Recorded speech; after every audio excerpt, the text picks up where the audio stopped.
कांता की स्टोरी।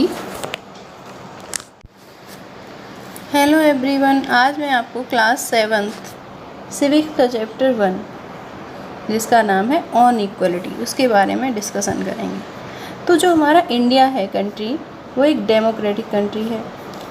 आपने इसके बारे में क्लास 6 की बुक में पढ़ा होगा और वहाँ पे हमने देखा कि जो कुछ की एलिमेंट्स होते हैं डेमोक्रेटिक गवर्नमेंट के, उसमें पीपल्स का, लोगों का पार्टिसिपेशन होता है, रिसोल्यूशन ऑफ कॉन्फ्लिक्ट होता है, एंड इक्वलिटी होता है और जस्टिस होता है।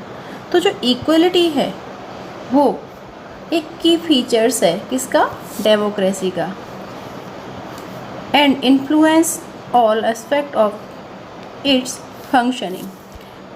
इस चैप्टर में हम लोग इसी के बारे में, इक्वलिटी के बारे में बहुत सारी जानकारी लेंगे कि ये इक्वलिटी होती क्या है, व्हाट इज़ इम्पॉर्टेंट डेमोक्रेसी, ये डेमोक्रेसी के लिए क्यों इम्पॉर्टेंट है, और एंड वेदर और not everyone is equal in India, क्या यहाँ पर इंडिया में सभी लोग इक्वल हैं।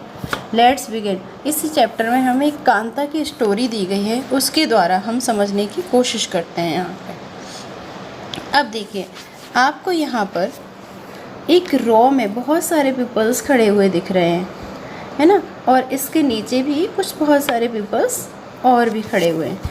तो अब देखिए यहाँ पे ये क्यों लाइन लगाई हैं।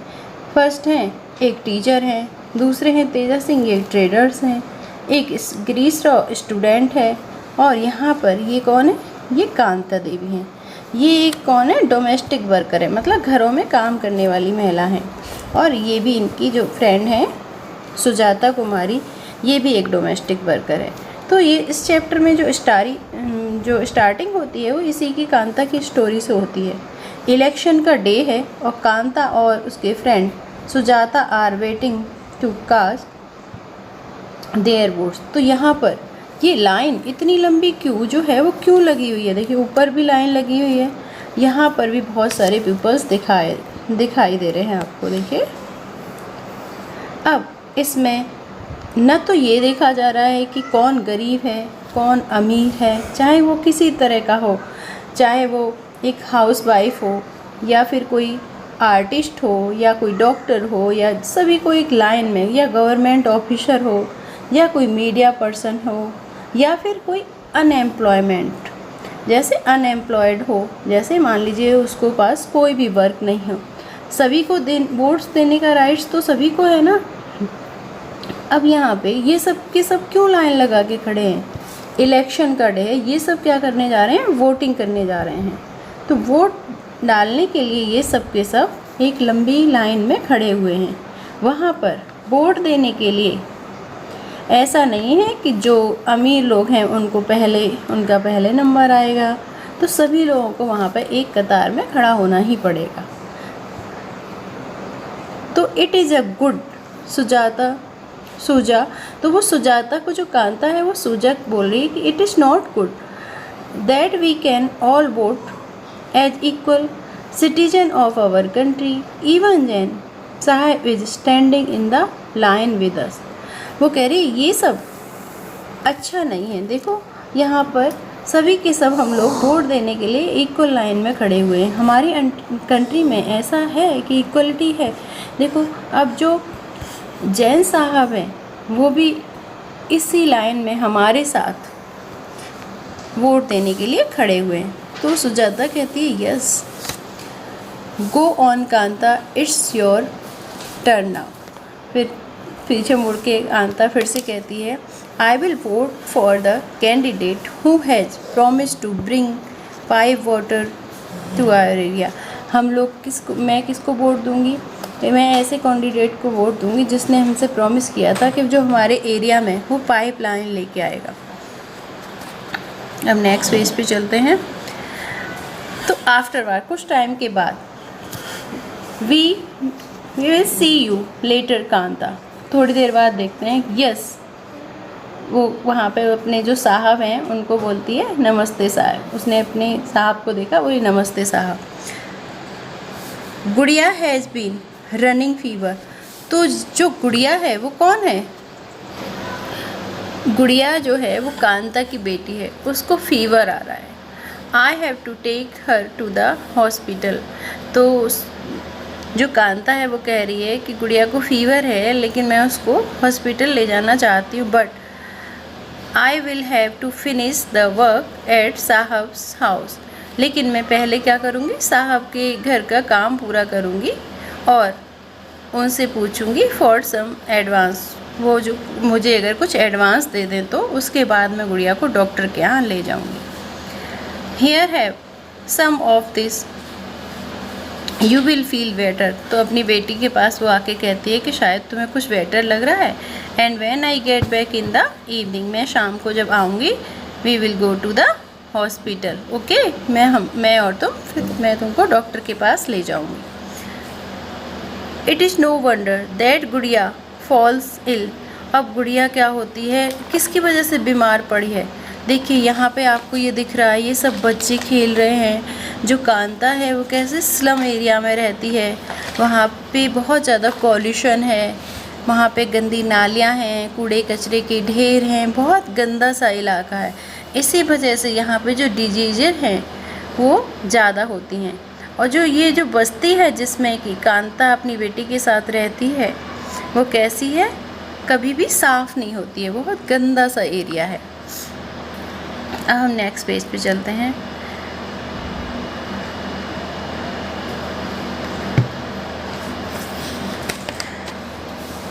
इसके बाद जो कांता है वो अपने साहब के घर पे काम करने के लिए जाती है, तो उनकी जो मैम है वो कहती है कि make sure to do the corners properly.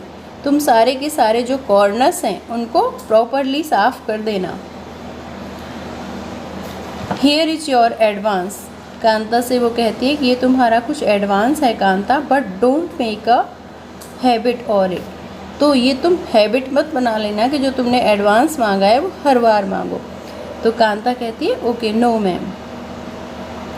अब यहाँ पे जस्ट फ्यू मोर मिनट्स बेटी, जब वहाँ पे कुछ टाइम्स के बाद जब वो घर आती है तो जैन मैडम जो हैं एंड जैन साहब में stand in the line to the board. अभी वो कह रही है कि जब मैंने पहले तो ऐसा देखा था, तो यहाँ पे क्या सोच रही है कि क्या ऐसा होता होगा कि जब हम वोट डालने के लिए गए थे तो जैन मैम और जैन साहब हमारे साथ ही लाइन में लगे थे, बट क्या डॉक्टरों के अगर हम आए हैं या फिर किसी हॉस्पिटल में जाते हैं तो क्या यहाँ पर भी ये लोग जैसे बड़े आदमी क्या इस तरह से लाइन में खड़े होते होंगे? इनको भी ओपीडी के लिए वेट करना पड़ता होगा या किसी डॉक्टर को दिखाने के लिए? तो यहाँ हम लोग कहते हैं कि तो फिर ये इक्वलिटी कहाँ हुई? इस तरह से तो इक्वलिटी नहीं हुई। अब हम यहाँ देखते हैं इक्वल राइट टू वोट। सभी को, क्या सभी को वोट देने का अधिकार है। The story above begins with Kanta standing in line cast her vote. तो आप जो स्टोरी है वो कहाँ से शुरू हुई? कांता जो है वो एक लाइन में खड़ी हुई थी और भी लोग खड़े हुए थे, किस लिए? वो वोट देने के लिए। आपने फिर देखा कि various people who are standing in the line with her, उसके साथ बहुत सारे पीपल भी खड़े हुए थे वहीं पे लाइन में। चाहे वो उसने कांता ने रिकॉग्नाइज किया वो कुछ एम्प्लॉयर हों या जैसे अशोक जैन एंड छोटे लाल हर नेबर उसके जो पड़ोसी हैं, और फिर इन अ डेमोक्रेटिक कंट्री। तो क्या ये जैसा है कि यहाँ पर ऐसा दिखाया गया कि जब वोट देने जाते हैं तब सभी के सभी के लिए इक्वलिटी है?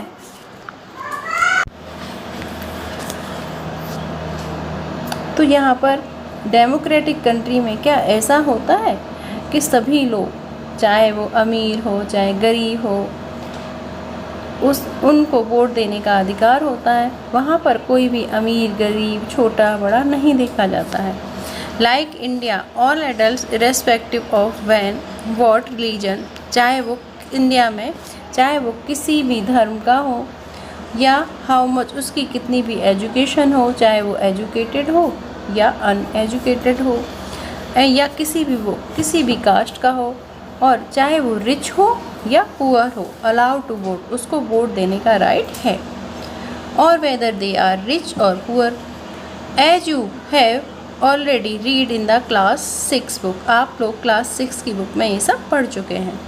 It called universal adult franchise, उनको हम क्या बोलते हैं, यूनिवर्सल अडल्ट फ्रेंचाइजी के नाम से जानते हैं। And an essential aspect of all democracies, the idea of universal adult franchise is based on the idea of equality. जो आइडिया है किसका, यूनिवर्सल अडल्ट फ्रेंचाइजी का, ये किसका बेस है, इक्वलिटी का, क्योंकि it states that very every adult in the country, क्योंकि हमारी कंट्री में जो इंडिया है बहुत सारे एडल्ट हैं, irrespective of their wealth and the community he belong to has one vote, सभी की, चाहे वो गरीब हो या अमीर हो, किसी भी हो, रिलीजन से रिलेटेड हो या कोई भी हो, उस हर आदमी के वोट की कीमत क्या है, one person one vote. Kanta is excited to vote and happy that she is equal to all of the others because each of them one vote. तो कांता जो है वो बहुत ज़्यादा खुश है वोट देने के बाद। वो कह रही है कि हमारे यहाँ पे हमको समानता तो दिख रही है, क्योंकि हमारे जो वोट की कीमत है वो सभी के, चाहे वो रिच हो या पुअर, सभी के वोट की जो वैल्यू है वो क्या है, one. But as her day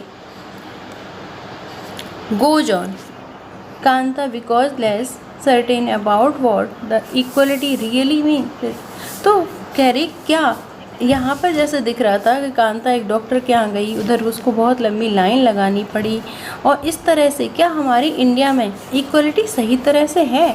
equality का मतलब क्या ये होता है कि वोट्स देने के लिए तो सबको राइट समान है, बाकी को क्या सभी को समानता आपको दिखती है।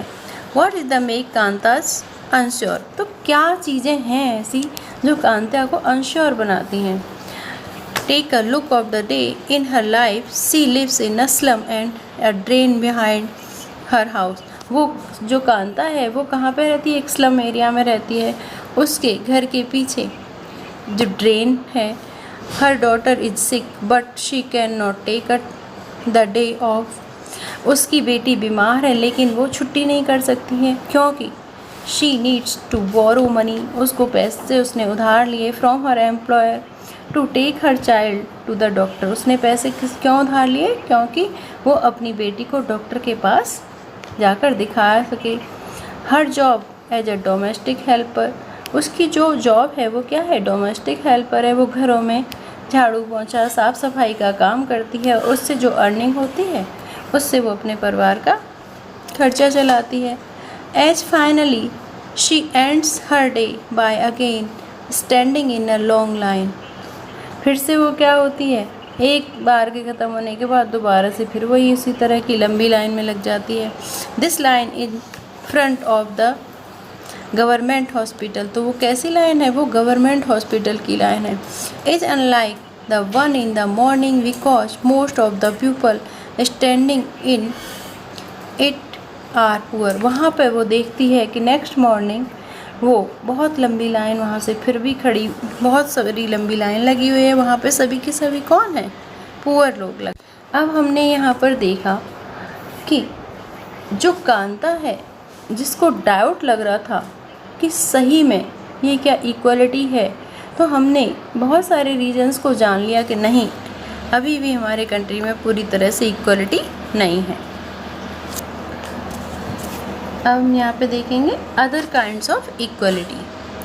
Kanta is one of many people who live in democratic India and who have the right to vote but whose daily living and working condition are for from equal. तो जो कांता ही एक ऐसी पीपल नहीं है कि जो एक हमारी डेमोक्रेटिक कंट्री इंडिया में कि वही ज़्यादा सफ़र करती। बहुत से लोग ऐसे हैं, उसी की तरह बहुत सारे लोग सफ़र करते हैं, और यहाँ पे जो वर्किंग कंडीशन वाले लोग हैं और जो बाकी के लोग हैं वो सब कहाँ इक्वल हैं। Apart from being poor people in India experience inequality in different way. जो लोग पुअर हैं इंडिया में उनको इनइक्वलिटी का सामना अलग अलग तरह से देखने को मिलता है। Let us we see this is means by reading 2 story. अब हम यहाँ पर 2 स्टोरीज और पढ़ेंगे। Each of these the based on the real incident, ये जो हैं सच्ची घटनाओं पर आधारित हैं। In the people lives and reflect the different kinds of inequality. यहाँ पर जो 2 स्टोरीज में हम यहाँ पे अदर काइंड्स की मतलब इनइक्वालिटी को देखेंगे कि इंडिया में हमारे यहाँ पे किस तरह से इनइक्वालिटी फैली हुई है।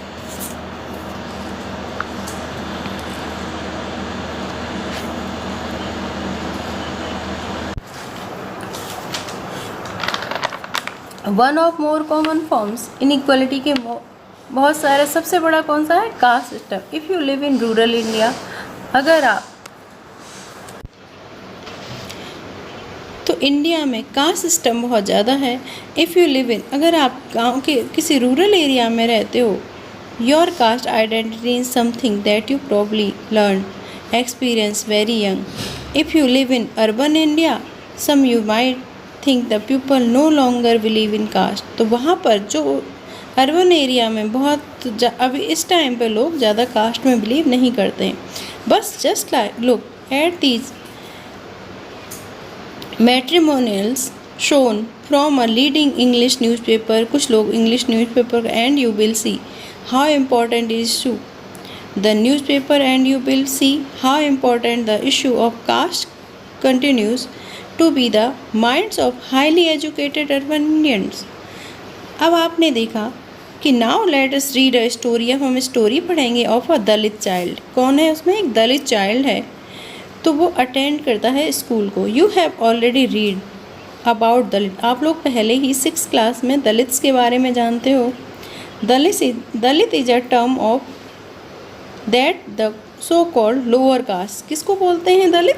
लोअर कास्ट को, या जैसे पहले जो अनटचेबल थे उनको दलित बोलते थे, लेकिन गवर्नमेंट ने क्या कर दिया? गवर्नमेंट ने बोला कि आप किसी को अनटचेबल नहीं बोल सकते हो।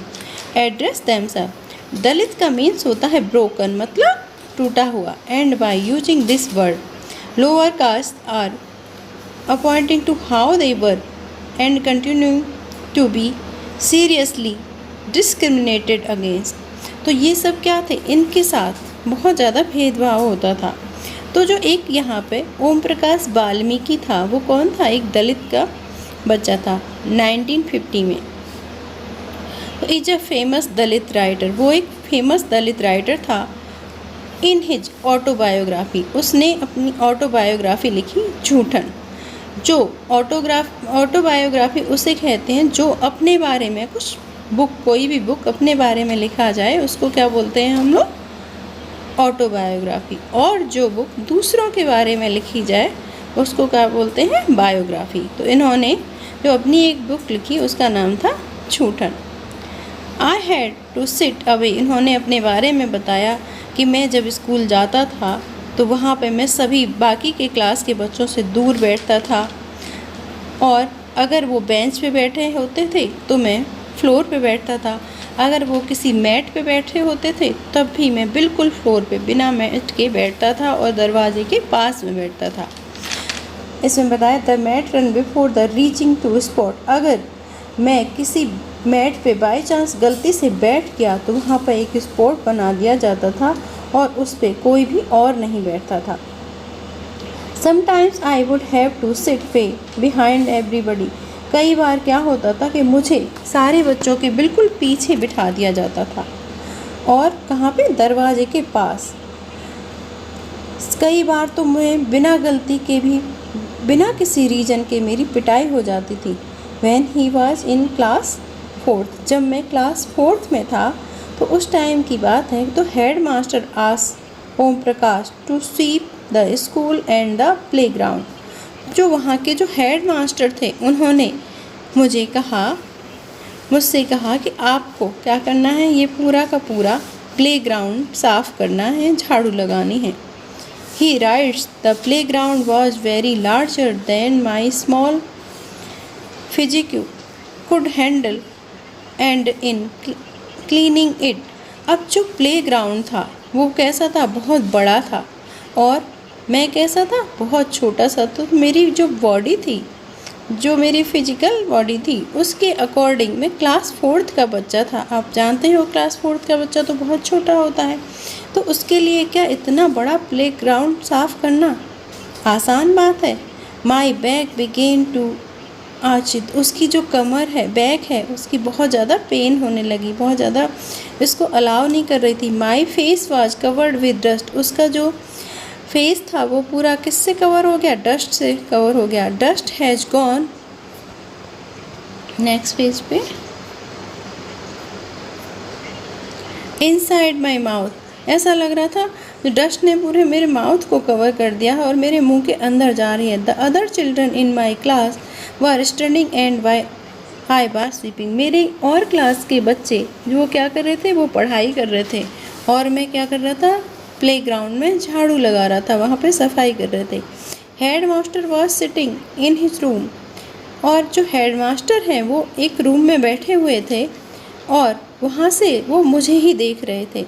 आई was not even allowed to get a drink water, मुझे पानी पीना भी अलाउ नहीं था। I swept the whole day from the doors and windows of the school rooms, the eyes of the teachers and the boys so this spectacle. जब पूरा का पूरा दिन मुझे हो गया, क्योंकि मैं पानी भी नहीं पी सकता था, वो इसलिए क्योंकि मुझे जो टैप थे उनको खोलने की परमिशन नहीं थी, क्योंकि जहाँ से सब पानी पीते थे वहाँ पे मैं उसको टच नहीं कर सकता था।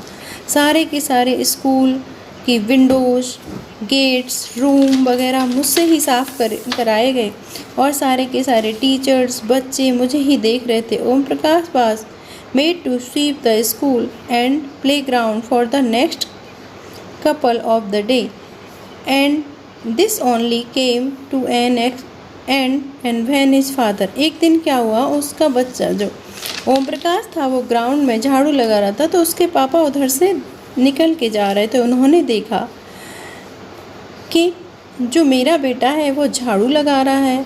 ही कन्फ्रंट द टीचर, उन्होंने टीचर से कन्फर्म किया और वहाँ पर आए। कन्फ्रंटेड मतलब क्या होता है? उन्होंने टीचर्स का आमना सामना किया और उनके सामने आए, उनसे बातें की और बोले कि मेरा बच्चा यहाँ पे पढ़ने के लिए आता है और ये क्या सब यहाँ पे साफ़ सफाई करने के लिए नहीं आता। He said loudly for all of them to hear, वो बहुत ज़ोर ज़ोर से बोलने लगे। यू आर अ टीचर, आप एक टीचर हैं। सो आई एम लिविंग नाउ, मैं आपको छोड़ देता हूँ। बट रिमेंबर, ये याद रखिएगा कि this much master he will study right here, यहाँ पर ये पढ़ने के लिए आया है और पढ़ाई करना इसका राइट है। स्कूल में ये आ सकता है पढ़ने।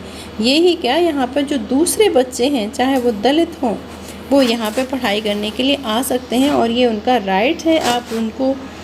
आप उनसे उनका राइट नहीं छीन सकते। अब हम यहाँ पर सेकंड स्टोरी की बात करते हैं। तो जो सेकंड स्टोरी है बेस्ट इसी तरह का एक इंसिडेंट है। Took place in the one India's larger city, एक बड़ी सिटी है उसके बारे में, और the practice is the most part of the country. It is a story about mister and Mrs Ansari. यहाँ पर मिस्टर और मिसेज अंसारी की स्टोरी है और उनको एक रेंट अपार्टमेंट चाहिए था एक सिटी के अंदर। He had the money and so paying, उनके पास पैसा था, इसमें कोई उनके पास प्रॉब्लम नहीं थी पैसे की। तो उन्होंने एक प्रॉपर्टी डीलर से बात करी और उससे कहा कि हमें कोई एक फ़्लैट चाहिए। तो डीलर इन्फॉर्म दैम, और डीलर ने उनको इन्फॉर्म किया और कहा कि आपको कुछ अपार्टमेंट खाली है, वहाँ पर आपको मिल जाएगा रेंट के लिए। तो उन्होंने विजिट की। तो first apartment and the Ansari like it very much, उनको जो फर्स्ट अपार्टमेंट था वो उनको बहुत अच्छा लगा। उन्होंने कहा कि हम इसी को ले लेंगे। लेकिन वहाँ का जो लैंड लेडी थी फाउंड आउट देयर नेम्स, उन्होंने उनका नेम पूछा तो सी made an excuse about how she could not rent. उसने फिर बहाना लगाया कि नहीं, मैं यहाँ पर आपको मकान नहीं दे सकती, क्योंकि यहाँ पर हमारी जो बिल्डिंग है, हमारा जो अपार्टमेंट है, इसमें कोई भी मीट वगैरह अलाउ नहीं करता है हमारी बिल्डिंग में। और आप कौन हैं? यहाँ पे सारे के सारे वेजिटेरियन हैं, तो किसी भी नॉन वेजिटेरियन को ये अलाउ नहीं करेंगे। Both the Ansaris and the property dealer were surprise. सारे की वो अंसारी और जो उनका जो डीलर था वो दोनों सरप्राइज रह गए कि उनको अपने कानों पे विश्वास नहीं हो रहा था। लेकिन उनको एक तरफ वहीं पे फिश बनने की स्मेल आ रही थी, कहीं पे कहीं नेबर्स जो हैं उसी हाउस में बिल्डिंग में कोई किसी के यहाँ फिश पक रही थी तो उनको स्मेल आ गई। फिर same excuse bar repeated in the second and third apartment. ऐसा ही उन्होंने सेकेंड और थर्ड अपार्टमेंट देखे बागी आगे किसी बिल्डिंग में, तो वहाँ पर भी ऐसा ही एक्सक्यूज उनको सुनने को मिला। प्रॉपर्टी डीलर ने उनसे कहा कि आप अपना नेम चेंज कर दीजिए और आपको अपने नेम को मिस्टर एंड मिसेस कुमार के नाम से बुलाइए। कोई अगर आपसे नाम पूछे तो आप अपना नाम मिस्टर एंड मिसेस कुमार बताइएगा। द अंसारी बस डिक्लाइंड टू डू। अंसारी ने कहा नहीं, मैं ऐसा नहीं कर सकता हूँ, हम अपने इसी नाम से ही रहेंगे और हम अपना नाम चेंज नहीं करेंगे। In the end took whole month, पूरा मंथ बीत गया और जो अंसारी और मिसेज अंसारी और मिस्टर अंसारी को एक फ्लैट मिल गया। Found a landlady who was willing to give them a place on rent. उनको एक लैंडलेडी ने अपना जो अपार्टमेंट है वो रेंट पे दे दिया। यहाँ पे हम देखते हैं कि यहाँ पर भी कुछ जैसे आपको पता चल जाएगा कि किस तरह से जो सिटीज़ हैं या फिर गवर्नमेंट की तरफ से भी क्या इस तरह से इक्वलिटी है या अभी भी ख़त्म हो गई है, यहाँ पे आपको पता चला जाएगा। Alliance the invited for the 32 MMS fair, मतलब जैसे नहीं कुछ आपको कोई भी गवर्नमेंट जॉब निकलती है या कुछ के लिए होता है तो इतनी सीट्स जो वहाँ पे होती हैं वो इसलिए SC के लिए हैं, ST के लिए हैं, या जनरल कास्ट के लिए हैं। तो इस तरह से तो कहाँ पे इक्वलिटी हो गई। और उसी से तो प्रोफेसर जो क्वालिफाइड हैं विपुल 12 गर्ल्स 4 गुप्ता बॉयज़ 28। तो इस तरह से कहाँ पे अभी भी हमारी कंट्री में जो है इनइक्वलिटी बनी हुई है। यहाँ पे तमिल ब्राह्मण, अब जैसे लोग होते हैं कि ये तमिल ब्राह्मण हैं, तो क्या यहाँ पे आपको इक्वलिटी देखने को मिल रही है? कहीं भी नहीं है। हमारी कंट्री में अभी भी कहीं ना कहीं इनइक्वलिटी बनी हुई है। हम नेक्स्ट पेज पे चलते हैं।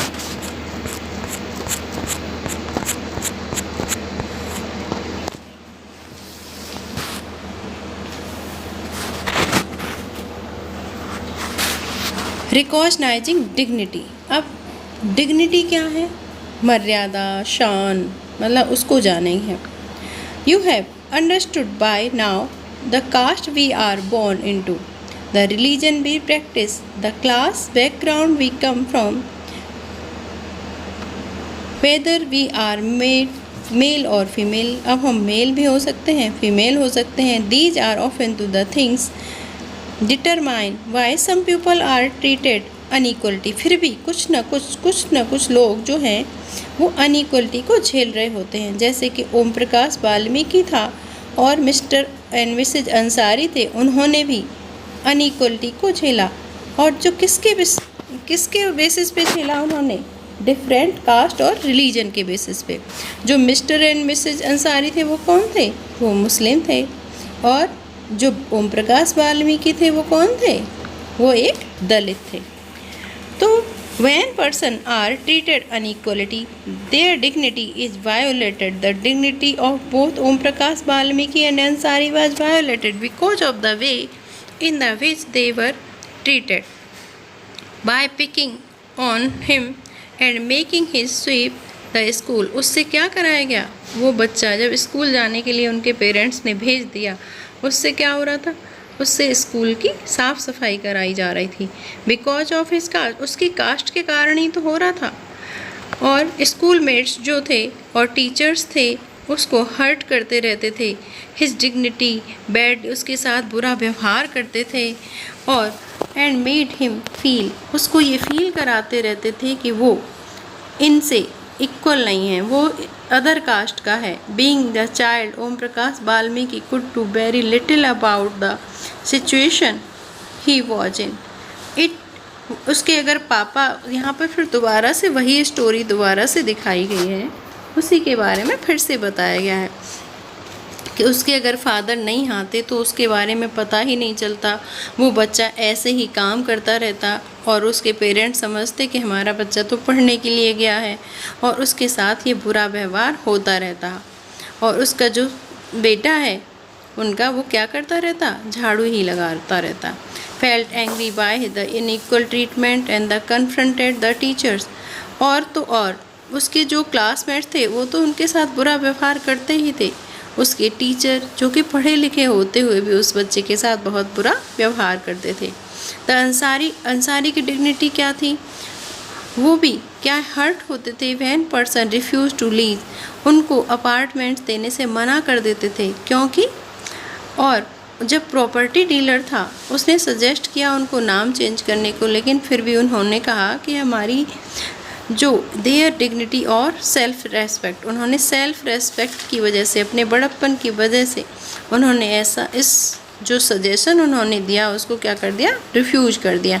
यहाँ पर देखिए छोटा सा बच्चा है, कहीं बूट पॉलिश कर रहा है, ये सब किसकी वजह से है, डिग्निटी।